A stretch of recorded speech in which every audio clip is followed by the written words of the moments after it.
Indonesia terkenal sebagai negara dengan luas wilayah yang cukup besar. Tapi tahukah kamu, kalau negara ini bisa menjadi lebih luas lagi jika negara-negara yang dulu pernah menjadi bagian dari Indonesia tidak terpisah? Lantas negara apa sajakah itu? Mari kita bongkar.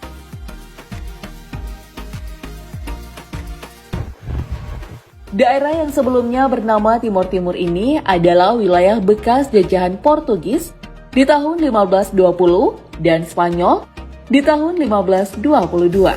Sementara Belanda menduduki bagian barat pulau ini pada tahun 1613 dan Inggris pada tahun 1812 hingga 1815. Kemudian pada tahun 1975, Presiden Soeharto memutuskan untuk menyerang Timor Timur karena adanya krisis politik dan desakan dari pemerintah Australia.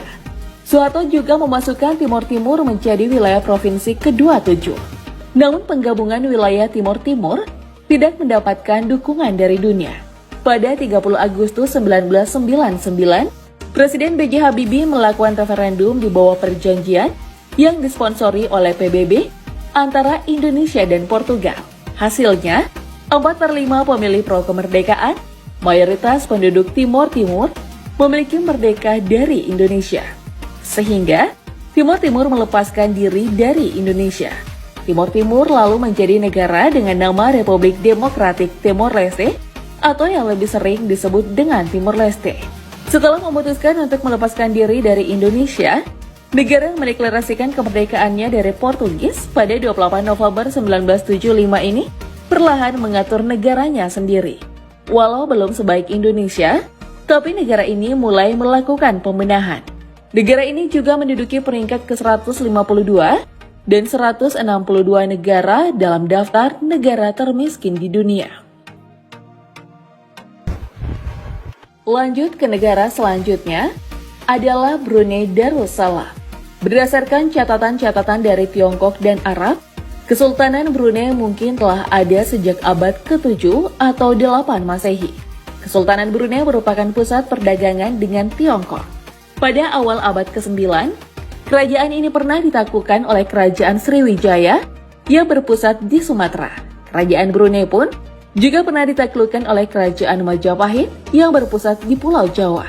Bahkan nama Brunei tercantum dalam negara Kertagama sebagai daerah bawahan Majapahit. Namun setelah Hayam Wuruk wafat, Brunei membebaskan diri dan kembali menjadi sebuah negeri yang merdeka dan menjadi pusat perdagangan yang diperhitungkan. Setelah melalui proses sejarah yang panjang, barulah akhirnya pada 1 Januari 1984, Brunei Darussalam telah berhasil mencapai kemerdekaan sepenuhnya.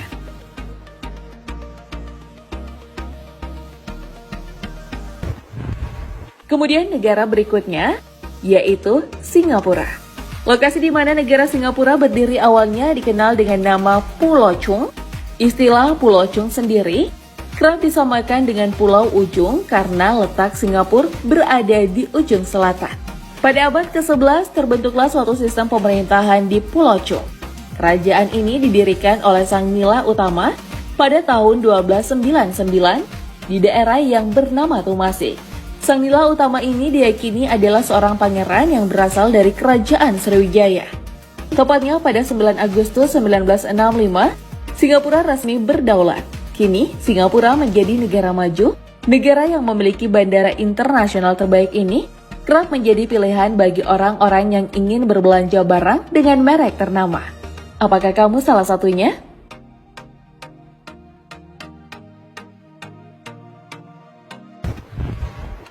Beralih ke negara tetangga satunya, ada Malaysia. Negara dengan bahasa resmi Melayu ini juga pernah menjadi bagian dari Nusantara. Pada saat itu, semenanjung Malaya berkembang sebagai pusat perdagangan utama di Asia Tenggara. Sebagian besar semenanjung berada di bawah pengaruh Kerajaan Sriwijaya dari pertengahan hingga akhir masa milenium pertama.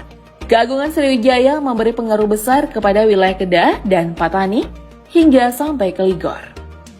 Namun kedatangan Chola, seorang kaisar Tamil kuno, mampu meredam pengaruh dari Sriwijaya.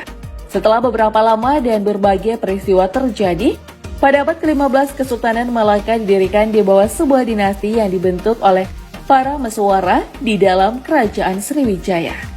Dalam catatan sejarah dan bukti arkeologi, pada abad ke-9 Sriwijaya telah melakukan kolonialisasi di hampir seluruh kerajaan-kerajaan Asia Tenggara seperti Sumatera, Jawa, hingga Kamboja dan Filipina.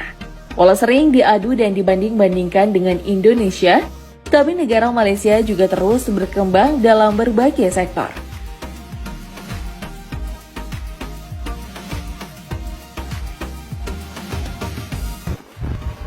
Kamboja juga pernah menjadi wilayah yang ditaklukkan oleh Kerajaan Sriwijaya. Raja yang berhasil menaklukkan Kamboja adalah Sri Maharaja Balaputradewa atau Maharaja Wisnu. Maharaja Wisnu berasal dari Wangsa Sailendra dan memerintah Kerajaan Sriwijaya pada sekitar tahun 775 hingga 782.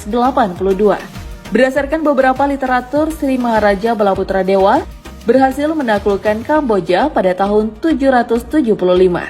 Pernyataan ini diperkuat dengan data sejarah Kamboja bahwa Champa pernah diserang oleh Jawa pada tahun 787. Lalu pada tahun 802, melalui Raja Jayawarman, Kamboja berhasil merdeka dari penjajahan Jawa. Penaklukan yang dilakukan Sri Maharaja Balaputradewa ini tertulis dalam Prasasti Ligor tahun 775.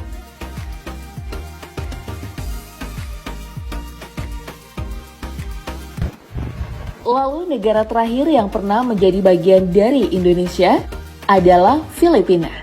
Filipina adalah negara selanjutnya yang pernah berada di bawah kekuasaan Sriwijaya. Ekspansi wilayah yang dilakukan Kerajaan Sriwijaya hingga ke Filipina bukan karena ada sebab. Di awal berdirinya kerajaan ini, wilayah kekuasaannya masih terbatas di sekitar Palembang. Namun letak wilayah Palembang tak strategis dan kurang menguntungkan jika dilihat dari lalu lintas perdagangan serta pelayaran. Kerajaan Sriwijaya akhirnya mulai melancarkan politik perluasan wilayah. Motivasi utamanya adalah untuk menguasai lalu lintas pelayaran dan perdagangan di Asia Tenggara. Pada abad ke-7, Kerajaan Sriwijaya berhasil menyebarkan pengaruhnya ke berbagai daerah termasuk Filipina. Pernyataan ini dibuktikan dengan ditemukannya prasasti pada tahun 1989 yang bernama Prasasti Plat Tembaga Laguna. Prasasti ini memiliki tarikh tahun Saka 822 pada bulan Waisaka. Jauh setelah lepas dari pengaruh kerajaan asal Indonesia, kini Filipina termasuk negara dengan perekonomian yang besar di Asia Tenggara. Pertanian menjadi salah satu sektor yang mengambil peranan penting dalam peningkatan pertumbuhan ekonomi di Filipina.